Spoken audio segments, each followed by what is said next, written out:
બીજો અન્ય કોઈ આહાર નહીં. અને તમારા ઘરે 8 ઈંટો મૂકી અથવા નાની વેદી બનાવી એમાં છાણા લાકડા મૂકી, બ્રાહ્મણ હોય તો બ્રાહ્મણ અથવા તમને સ્વયં ફાવતું હોય તો સ્વયં જાતે રોજ એક ગાયના દૂધમાં બનાવેલો ભાત, જેને અમારા સંસ્કૃતમાં પાયસ કહેવામાં આવે છે, એ ભાત એક વાટકી બનાવી અને પછી એમાં અગ્નિ પ્રગટાવી અને રોજ એને હોમવો. કેટલી વખત? 108 વખત. કેટલા દિવસ? 12 દિવસ. પણ ભાત શેમાં બનાવો? ગાયના દૂધમાં. ખોરાક શું લેવો 12 દિવસ? તો ગાયનું દૂધ. અને પછી મંત્ર આપ્યો ત્યાં, ઓમ નમો ભગવતે વાસુદેવાય સ્વાહા. આવો 108 વખત રોજ એ ભાતનો હોમ કરવો. અને પછી એ પ્રભુને કહેવું કે હે પ્રભુ, આ કયો વ્રત હું કરું છું, મારી મનોકામનાઓ પૂર્ણ કરો. પછી પાછો બીજા દિવસે આમ કરવો. એમ 12 દિવસ સુધી કરવું, એકમથી 12. અને પછી 12મા દિવસે ભગવાનને માલપુઆનો ભોગ ધરાવવો, ખીર અને માલપુઆ. એ પ્રસાદ લઈ અને વ્રતનું ઉજવણું કરવું, એટલે વ્રત પૂર્ણ કરવું. આમ માં આદિત્ય વ્રત કર્યું. ભાગવતમાં તમે 8મ સ્કંદમાં જોઈ શકો છો આ વ્રત. અને પછી એ વ્રત પૂર્ણ થયું એટલે ભગવાન શ્રી હરિ કહેવા લાગ્યા આકાશવાણી વડે, હે અદિતિ, ચિંતા ન કરો, હું તમારા આંગણે પ્રગટ થઈશ, પણ થોડી પ્રતીક્ષા કરો. આજનું જમેલું આજને આજ પચતું નથી. થોડોક સમય રાહ દેખો. પછી અદિત્ય કહ્યું, પ્રભુ ક્યાં સુધી? તો કે ભાદરવા સુદ 12 આવે ત્યાં સુધી. અને ભાદરવા સુદ દ્વાદશી આવી, મધ્ય દિવસ થયો છે. અને મધ્ય દિવસે ભગવાન વામન નારાયણનું પ્રાગટ્ય થયું છે. આકાશમાં પુષ્પની વૃષ્ટિઓ થવા લાગી છે, જય જયકાર થવા લાગ્યો છે. ભગવાન વામનનું પ્રગટ થયા. બોલીએ વામન નારાયણ ભગવાન કી જય.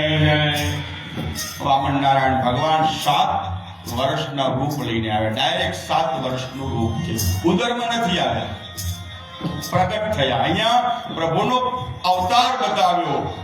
જન્મ લે એ પ્રગટી નથી. ઈશ્વર અવતાર લે છે, ઈશ્વર જન્મ નથી લેતો. જન્મે એનું મૃત્યુ નિશ્ચિત છે, પણ જે અવતાર લે એને મૃત્યુ સ્પર્શી શકતું નથી. માટે વામન ભગવાનનું પ્રાગટ્ય થયું. દેવોએ એને યજ્ઞોપવિત આપ્યા, એટલે જનોય આપી. કેમ? બ્રાહ્મણ કુખમાં જન્મ્યા એટલે. માં આદિત્યે કશ્યપ મુનિની સાથે બ્રહ્મા આદિ વેદોને બોલાવી અને પ્રભુને યજ્ઞોપવિત આપ્યા છે. યજ્ઞોપવિત પરિપૂર્ણ થયા પછી અમારી રિવાજ હોય છે ભિક્ષા માંગવાનો બ્રાહ્મણોમાં. અને પછી ભિક્ષા માંગવા માટે અદિત્યએ કહ્યું, હે બટુક વામન, તમે ભિક્ષા માંગવા માટે જાઓ અને ભિક્ષાની અંદર મારા દીકરાનું કલ્યાણ કરો. શું ભિક્ષા લાવજો? કે ગયેલું રાજ્ય પાછું લાવો. અને પછી વામન ભગવાન પોતાની માની આજ્ઞાનું પાલન કરતા કરતા ક્યાં આવ્યા? તમે સૌરાષ્ટ્રની અંદર એક વંથલી કરીને ગામ છે, વંથલી. એનું નામ વામનસ્થલી હતું. ત્યાં પરમાત્મા ડાયરેક્ટ ત્યાં આવ્યા અને ત્યાં રોકાણા, મુકામ કર્યું. એટલે એ જગ્યાનું નામ વંથલી હતું. પહેલે વામન સ્થલી ગણાતું હતું. અને વામન સ્થલીમાંથી ત્યાં મુકામ કરતા કરતા ઠાકોરજી, એ વામન ભગવાન બટુક નારાયણ હતા, એ ત્યાંથી રોકાણ કરતા કરતા ધીરે ધીરે ધીરે ધીરે નર્મદાના કિનારે આવ્યા અને માં નર્મદાજીને વંદન કરે છે. નમામિ દેવી નર્મદે, નમામિ દેવી સબિંદુ સિંધુ શુષ્કલ તરંગ ભંગ રંજિતમ દિસત્સ જાત જાત પાપકારી કારી શૈયો. માં નર્મદાનો જય જયકાર ગયો. નર્મદાના કંકરની અંદર શંકર રહેલા છે. એ ભાવ વડે નર્મદાના શંકરને પણ વંદન કર્યા છે. કંકર એટલે પથરા, પ્રત્યેક કંકર શંકર છે. એ નર્મદાજીને વંદન કરી અને પછી એ જગ્યા હતી, એ જગ્યાનું નામ સંસ્કૃતમાં બતાવ્યું ભૃગુકચ્ચ, એટલે ભરૂચ.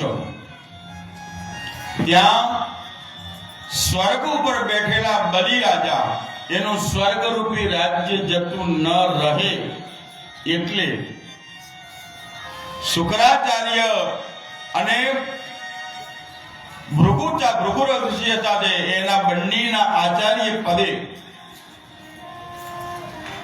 ભાર્ગવ ઋષિ, ભાર્ગવ અને ભૃગુ એટલે શુક્રાચાર્ય નામ જ એનું બીજું નામ એ છે.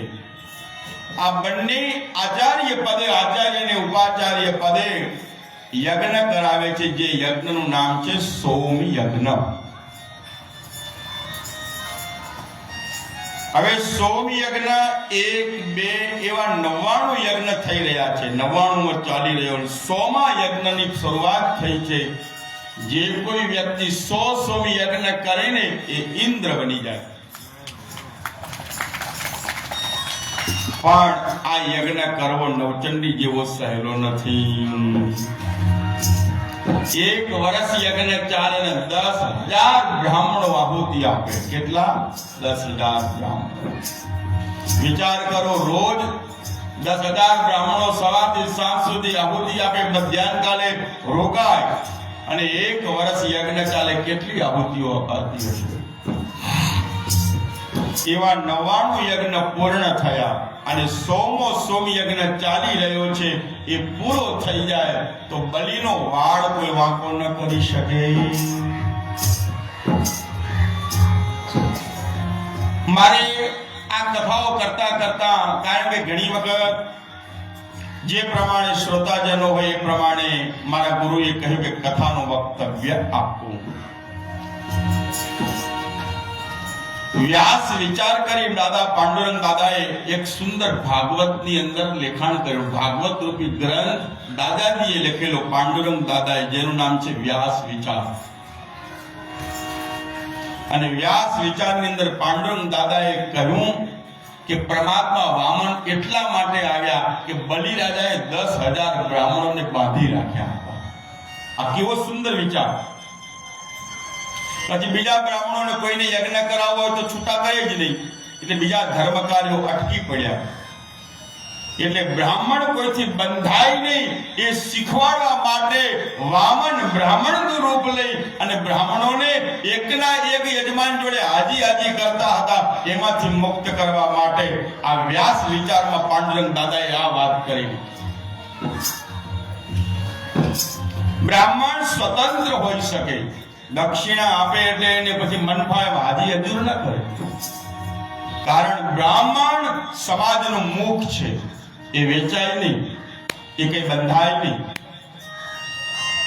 અને આ બ્રાહ્મણો બંધાઈ ગયા હતા એટલે બીજા ધર્મ કાર્ય સત્કર્મો કરવાના હતા, બધા રોકાઈ ગયા હતા. એટલે વામન ભગવાનનો જન્મ થયો. આ વ્યાસ વિચાર પાંડુરંગ દાદાએ આપ્યા. પછી શું થયું? વામન ભગવાનનો ત્યાં વધામણા થયા. આચાર્ય આજ્ઞા કરે, રાજન આહુતિ આપો, આહુતિ આપો, આહુતિ આપો. થોડી વાર આચાર્યને વિનંતી કરી, મહારાજ 10 મિનિટ માટે યજ્ઞને વિરામ આપો. આ સામેથી સૂર્યની તેજસ્વી જેવો બ્રાહ્મણ બાળક મારા મનને હરી રહ્યો છે.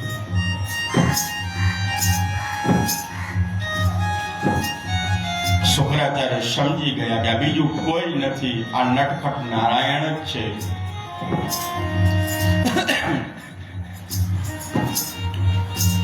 બલિએ કહ્યું, મહારાજ પધારો, આપનું સ્વાગત છે. બટુક બ્રાહ્મણ, આપનું સ્વાગત છે, પધારો. અને પછી પોતાનું સુવર્ણ રૂપી આસન હતું સોનાનું, એ આપે પધારો. અને પછી વામન ભગવાને વામન બટુકે પોતાનું દર્ભનું આસન હતું એ પાથર્યું છે. એને કહ્યું કે હું બ્રહ્મચારી છું, હું અમુક વસ્તુઓનો ત્યાગ કરીને આવ્યો. સુવર્ણનું આસન તને મુબારક. એટલે એની પર્સનાલિટી પડી કે આ ત્યાગી બ્રાહ્મણ છે, આ વેચાયેલો નથી. અને ત્યાગે સો આગે, ત્યાગી છે એટલે એનું વધારે આના ઉપર લોકોને વધારે શ્રદ્ધા જાગી. અને પછી એનું વંદન કર્યું, અર્ચન કર્યું, પૂજા પાઠ કરી, એને પુષ્પ આદિ અર્પણ કર્યા, અર્ઘ્ય આપ્યો. અને અર્ઘ્ય આપ્યા પછી હે બટુક બ્રાહ્મણ, મારા આંગણે આ બ્રાહ્મણ તરીકે આવ્યા છો, કંઈક માગણી કરો. ત્યારે બટુક બ્રાહ્મણ કહે છે કે મારે કશું જ જોઈતું નથી, હું સંતોષી બ્રાહ્મણ છું. અરે પ્રભુ, તમારો બ્રાહ્મણનો ધર્મ છે કંઈક યજ્ઞની અંદર દક્ષિણા રૂપે સ્વીકારવું, અને અમારો ધર્મ છે આપવું. એટલે આપ જે કહેશો એ પ્રકારે હું આપું. કદાચ આપને ઓછપ લાગે તો, એટલે આપ આપના મુખેથી કહો, હું શું આપને કહેવાઉં. મારે કશું જ જોઈતું નથી. એક વખત, બે વખત અને ત્રીજી વખત કર્યું એટલે ખબર પડી કે હવે આપવાની પૂર્ણ તૈયારી છે. આ ખાલી વાલક નથી કરતો, હવે સત્યથી આપવા માટે જઈ રહ્યો છે. અને પછી હાથ પકડ્યો બલિનો. બલિ સાંભળો, તમે આપો છો એમ નહીં, પણ હું માંગો એ પ્રમાણે આપો તો મારે લેવું છે, નહીતર લેવું નથી. અરે પ્રભુ, આપ જે માંગો તે હું આપને વિનંતી કરી રહ્યો છું. પણ તમે બોલીને ફરી જશો તો? અરે મારા પ્રાણ માગશો ને તો હું આપી. મારે તમારા પ્રાણ નથી લેવા. અરે મારો પરિવાર માગશો તો આપી દઈ. મારે તમારો પરિવાર નથી જોતો. એટલે બલીને થઈ ગયો કે પરિવારને નથી માગતો, મારા પ્રાણ નથી માગતા, તો બીજું શું માગીને માગશે? કદાચ બહુ તો થોડું ધન આપ માગશે, આપી દેશે. હે રાજન, સાંભળો, પણ તમે હાથમાં જલ્લો સંકલ્પ કરો અને લેખિત કરી સાઈન કરો, પછી હું સ્વીકારું. નહીતર પાછો ફરી જાવ તો. એટલે હાથમાં જલ લેવાનું કહ્યું. તમારા આચાર્ય ગોર મહારાજને કો સંકલ્પ મુકાવે. અને શુક્રાચાર્ય મહારાજને કહેવામાં આવ્યું કે તમે સંકલ્પ મૂકો. રાજા બલિએ કહ્યું. શુક્રાચાર્ય કહે છે કે મારે આવા સંકલ્પો મુકાવવા નથી. મારે પાપનો ભાગીદાર મારે બનવું નથી. તું મારો યજમાન છે, અને યજમાનને બધું કે લૂંટી જાય એ મારું થોડું માને. મનોમન બોલ્યા છે. બલિએ કહ્યું, ભૂદેવ કેમ વિલંબ કરો છો? સંકલ્પ મુકાવો. અને પછી વામન બટુકે કહ્યું, લાવો, એ સંકલ્પ નહીં મુકાવે, હું મુકાવું. અને પોતાનું કમંડલ હતું, એ કમંડલમાંથી જલ લેવા જાય છે. અને પછી ત્યાં શુક્રાચાર્ય મહારાજ એ પોતાની ગતિને બદલી એની અંદર ભરાઈ જાય છે. વાસ્તવમાં આ સત્ય નથી. ઘણી વખત આવું બનતું હોય છે. આપનારો આપતો હોય પણ બીજો બેઠો હોય એની ડોળા ફૂટી જાય. આટલા બધા હોય, આપનારો આપતો હોય, બીજો દોઢ ડાયો થાય એટલે એના પેટમાં તેલ રેડાય. એટલે ત્યાં તેલ રેડાનું કોણે? શુક્રાચાર્યને. હાથ પકડ્યો બલિનો.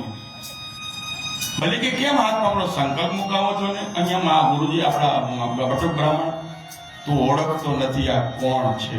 આમ કાનમાં ભંભેરણી કરી. આવા તો રોજ માગવા વાળા આવતા હોય, તમે આમ નામ આપો, છોકરા શું ખાશે? એવી ભંભેરણી કરી. તું ઓળખે છે કોણ છે આ? અરે જે હોય તે, પણ આ તો હાથ લાંબો કરે છે ને. ભલે મારું સર્વસ્વ લો. પછી પસ્તાય છો, કીધું નતું એવું કહેતો તારો ગુરુ છું. અરે જે થાય તે, મારા 2 મિનિટ શાંતિ રાખો. અને મારો હરી પછી સંકલ્પ મુકાવે છે. अतराद्य महामंगले माषाणाम् उत्तमे मासे शुभे मार्गशीर्ष मासे कृष्ण पक्षे गैकनो कृष्ण पक्षे त्रयोदशी तिथिः शनैश्चर बन्धवासरान्वितायाम् प्रदोष पर्वे भगवान श्री पूर्ण पुरुषोत्तम गोपी जन वल्लभ प्रसन्नता प्राप्त्यर्थम पाटीदार अवटंग धारिण श्री डाया भाई नामन पटेल तस्य सुपुत्र विमल नगर मौलिक नगर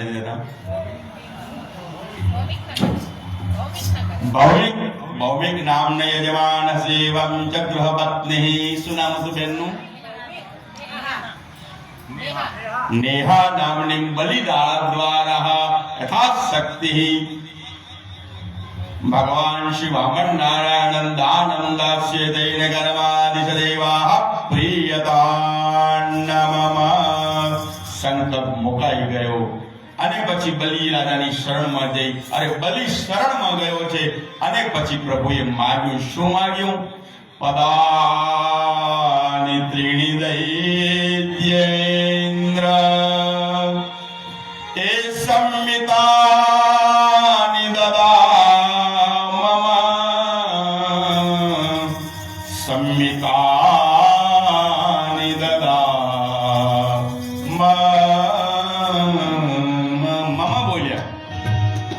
એટલે મારા વામન બટુક બોલ્યા કે હે રાજન તારે આપવું હોય તો હવે સંકલ્પ મૂક્યો છે મારા 3 ડગલા ભૂમિ તું મને આપ બલી હસવા લાગ્યો કે બાળકની બુદ્ધિ બાળક જેવડી મારા તમારા 3 ડગલા આવડા એમાં તમારું વાસન પણ નહીં આવે હજુ બોલો છો વધારે માગો 2-5 ગામ માગી લો હું સંતોષી બ્રાહ્મણ છું મારે વધારે જોઈતું નથી અરે પ્રભુ વિનંતી કરું છું પછી પસ્તાવો આ 3 ડગલામાં 1 ફૂટે નહીં થાય મેં કહ્યું ને કે હું બીજું બોલતો નથી બોલ્યો એ બોલ્યો વા ફરે વાદળ ફરે અને ફરે નદીના પો આ વામન બોલ્યો ના ફરે એ તો પશ્ચિમ ઉગે વામન કે બીજું નહીં બોલાય 3 એટલે 3 3.5 પણ નહીં અને 3.5 પણ નહીં કયા ભાઈ મંજૂર છે આ મંજૂર છે ભાઈ અને 3 ડગલાની અંદર પરમાત્માએ જે માગ્યું છે અને તથાસ્તુ કહ્યું બલિએ કે હું આપીશ માગો અને મારો હરિ પછી જે વામન હતો એ બલિના આંગણે વિરાટ રૂપ ધારણ કરે છે બોલીએ વિરાટ નારાયણ ભગવાન કી જય આજ હરિ વિરાટ બન્યો છે ધર્મ કાર્યની અંદર આપણું મન નાનું ના રાખો ભલે ન હોય કશું પણ મન મોટું રાખો એનું નામ વિરાટ વામન વામન એટલે મન નાનું પણ એ જ જ્યારે સંપત્તિ પ્રભુ કાર્યમાં વાપરવાની થાય ત્યારે વિરાટ બની જાય મન મોટું થઈ જાય અન્ન વામન બનીની કથાનો પ્રસાદી સમજવી વારંવાર આવી કથાઓ અહીંયા થવાની નથી કેટલાય વર્ષો પહેલા થઈ હશે મને ખબર નથી ક્યારે થશે હરી જાણે એટલે હજુ 3 દિવસ બાકી છે મોટા મોટા બંગલાઓ છે એટલે વામન નહીં રહેતા વિરાટ બની અને પ્રભુ કાર્યમાં કંઈક સુપરત કરજો હે દેવારે વાળો રે નથી દેવારે વાળો રે નથી હે ડુંગળો હે ભગવાન નથી રે ભિખારીઓ એ જીવાલા હે અખંડ રોજી હરિના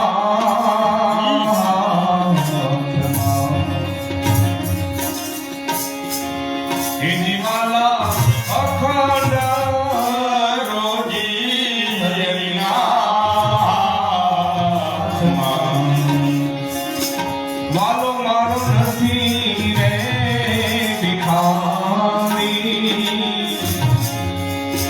દેવારે વાળો રે નથી,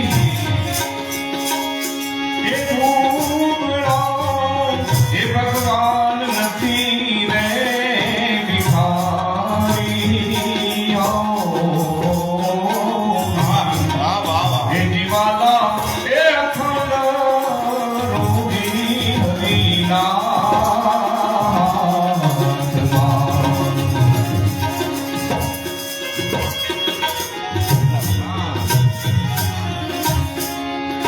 એ દિવાલા એ જીનવલ મહિના માતાના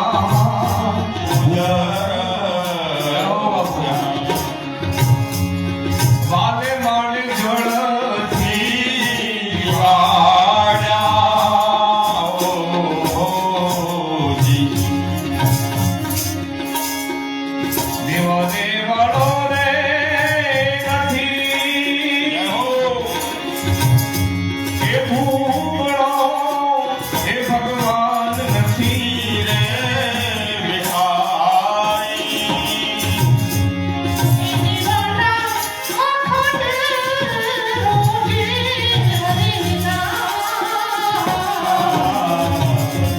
અખંડ રોજી હરિના હાથમાં છે. માના ઉદરમાં હતા કોણ જમાડતું હતું? 9 મહિના કોણે પાલન કર્યું મારું ને તમારું? માટે વિચાર કરો. આ વામન તમારા આંગણે 7 દિવસ માટે આ ભગવાન તમારા પરીક્ષા કરવા માટે આવ્યો છે કે તમારા ધંધાની અંદર ધર્મ કેટલો છે. ધન છે પણ ધર્મ માટે ધન કેટલું છે એની પરીક્ષા માટે થઈ અમારા જગદીશભાઈ અહીંથી ઉછામણી કરાવે છે. તમારું લેવા માટે નહીં, પણ પ્રભુ માટે તમે શું ઉપયોગમાં મૂકી શકો છો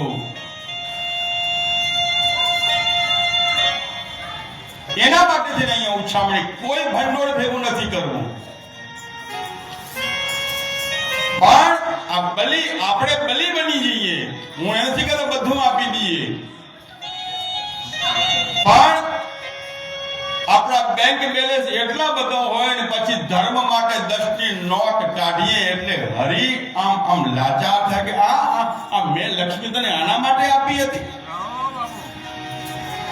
મારા માટે 10. અને તારે હોટલમાં જવું હોય તો હોટલ સારી લેજો. આપણે એમાં 500 જે માગે ડોક્ટર માગે આપી દેવાના. કે ઓછું કરો છો, કે ઓછું કરો ને બાપા કઈ કોઈ ડોક્ટર ને કહે છે,